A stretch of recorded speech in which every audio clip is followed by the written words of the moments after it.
I'm joined now by one of the lawmakers working to secure this deal, Democratic Senator from Colorado, Michael Bennet. So, Senator, you've been part of this group. You worked off and on through the Thanksgiving break on foreign aid and on these border policies.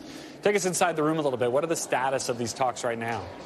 I think that we're keeping embers alive, and that at the end of the day, at the end of this process, we will be able to reach an agreement. I don't know what that's going to look like, that will enable us to fulfill our responsibility to the brave people in Ukraine who have fulfilled their responsibility, not just to themselves, but to democracy itself.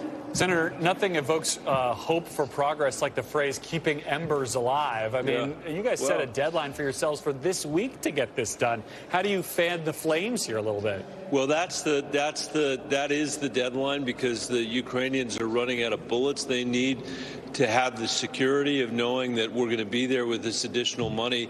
You know, I believe that the Ukrainian aid should be funded without are getting to a deal on the border. I think that the case has been made.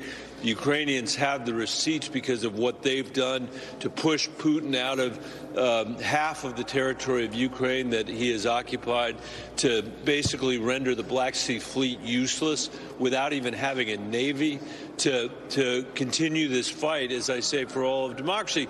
But having said all that, there are some people here who are saying they want to use this to try to lever a deal on the border. And I think that there's always, our border system needs to be improved. We have had a decade or so of transnational gangs that have been smuggling people to the southern border of the United States.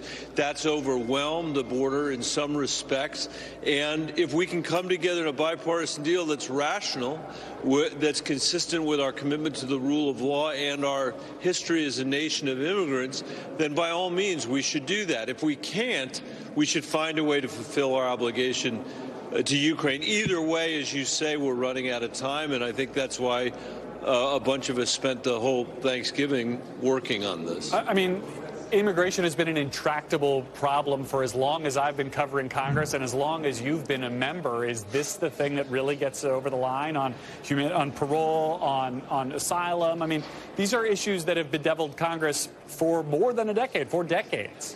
Yeah, I was part of the Gang of Eight in 2013 that wrote the comprehensive immigration bill that passed the Senate with 68 votes, got killed by a veto by the Freedom Caucus in the House. Imagine what this country would look like today with a functional immigration system if we had only done, and a functional border, if we'd only done that bill. So you're right.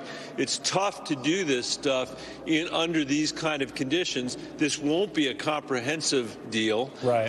But if we can get to a deal on some of the issues that you've mentioned, like some modification of the asylum standard as an example, but nothing's agreed till everything's agreed, we might be able to have an agreement that gets us through. I know House Republicans have been hard to negotiate with, even amongst themselves, but how read in is the Speaker on what you guys are doing to prevent a situation like what happened in 2013? I think the Speaker is aware of it, and I know Leader Schumer has been talking to him. But let's think about what happened in 2013. Garrett, it's really instructive.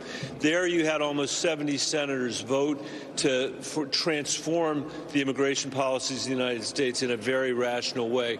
A very small minority in the House of radical extremists issued a veto. John Boehner says his biggest regret as Speaker was he didn't overcome them. Paul Ryan, as Speaker, didn't overcome them. Here we will have a bill, I believe, that's supported by the broad majority of senators, and then is going to go to the House supported by a broad majority of Democrats and Republicans. The last thing we should be doing when the stakes are as high as they are is allowing the Freedom Caucus, or whatever their replacement is today, to have a veto on the will of the American people. That was a huge mistake in 2013. The country is still paying for that today. We can't afford to screw it up again in that way. We'll be watching to see if you can get a deal there. In the meantime, I want to talk a little bit about the war. You have had access to a lot of information about the war recently that a lot of people don't have. You heard directly from the IDF. You viewed this footage of the Hamas attack from October 7th, I guess this morning. How has what you've seen and heard just recently now impacted the way you view this war and our support for Israel in it? Here's what I would say based on what I have heard. Any parent or child who saw the footage that we saw today and thought about their own families and thought about their own neighborhoods would want nothing other than revenge based on what I saw. I mean, and you can imagine what it was like. Is the worst ISIS tactics that Hamas has taken, and it's important to recognize that that's how people would react to a terrorist attack by Hamas. I also think it's really important for people to realize that Hamas is using civilians as human shields. Let that sit with you. You know, we use those words, but imagine what it would be like to have an enemy who is using civilians as part of their game plan, part of their strategy.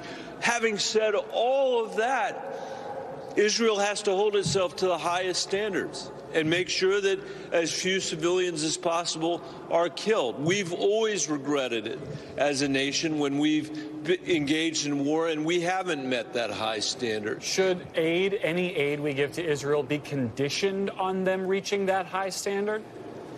I think that's a debate that we're going to have, and I'm not prepared to answer that today. I am saying today that Israel should meet that high standard, and I am saying today that we should support Israel in this terrible tragedy that they have suffered at the hands of Hamas, these horrendous, horrendous terrorists. All right, Senator Michael Bennet, thank you for joining us. Good luck in your negotiations, and I'm glad we could make your birthday wish come true with an appearance on Meet the Press Now today. This was it, man. I'm done for the day. Thank you, Garrett. All right. I appreciate it. Good deal. Thank you for being with us. Thanks for watching. Stay updated about breaking news and top stories on the NBC News app or follow us on social media.